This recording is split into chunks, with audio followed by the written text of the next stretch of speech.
नमस्कार. ऐश्वर्याज किचनमध्ये तुमचं पुन्हा एकदा स्वागत. गौरी गणपतीमध्ये गोडाचे पदार्थ खूप खाऊन झाले. आता काहीतरी चटकपटक खायची इच्छा झाली म्हणून आज मी करणार आहे कॉर्नची खुसखुशीत भजी. त्यासाठी मी घेतलेत एका कॉर्नचे दाणे काढून घेतलेत, कच्चेच आहेत, उकडलेले नाहीयेत. एक कांदा बारीक चिरून घेतलाय. पाऊण वाटी डाळीचं पीठ घेतलंय, जेवढं लागेल तेवढंच आपण घालणार आहोत. 1 चमचा बारीक रवा घेतलाय, चवीप्रमाणे मीठ, 2 चिमूट ओवा घेतलाय, आवडीप्रमाणे मिरच्या आणि 1 चमचा तीळ. तीळ घातल्यामुळे कॉर्नची भजी खूप छान होतात, खावीशी वाटतात म्हणजे जास्ती, आणि त्याच्यात सोडा घालावा लागत नाही आपल्याला, म्हणून मी तीळ घालते. मिक्सरच्या भांड्यात हे सगळे कॉर्नचे दाणे घालते.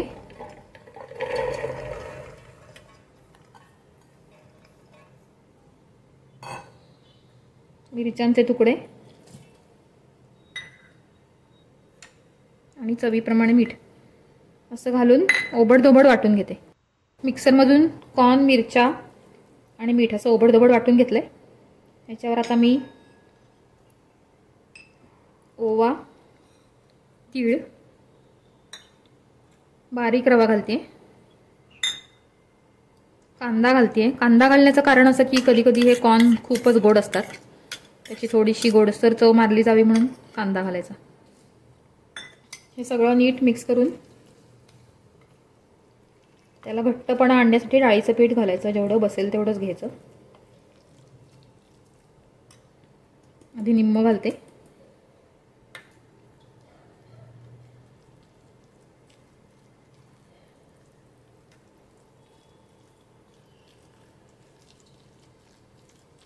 पातळ वाटतंय अजून थोडं.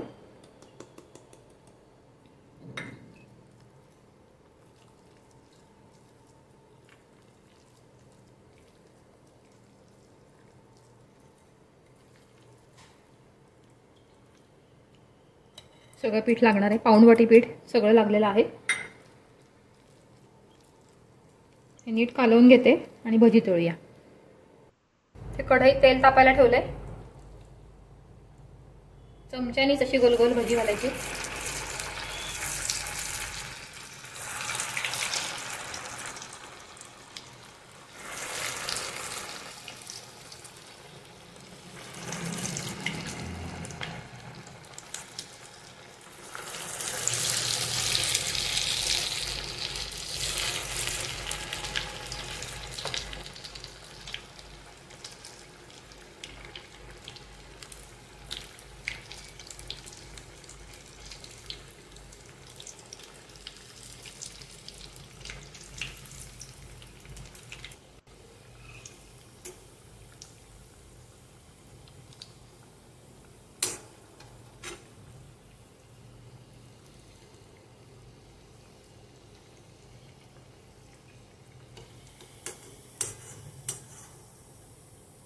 वाण तीळ घातल्यामुळे भजी एकदम खमंग झालेली आहे आणि रवा घातल्यामुळे खुसखुशीत. मी आता बाकीची भजी तळून घेते.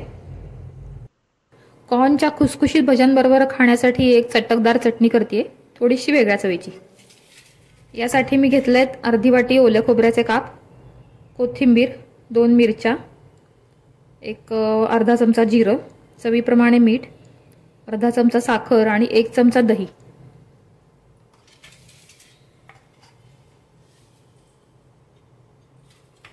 मिक्सरच्या भांड्यात ओल्या खोबऱ्याचे तुकडे, कोथिंबीर, मिरच्या, जिरं,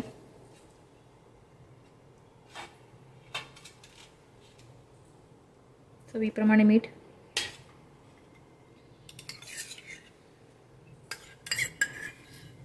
दही, साखर आणि जेवढी चटणी पातळ हवी असेल तेवढं पाणी असं घालून छान बारीक वाटून घेते.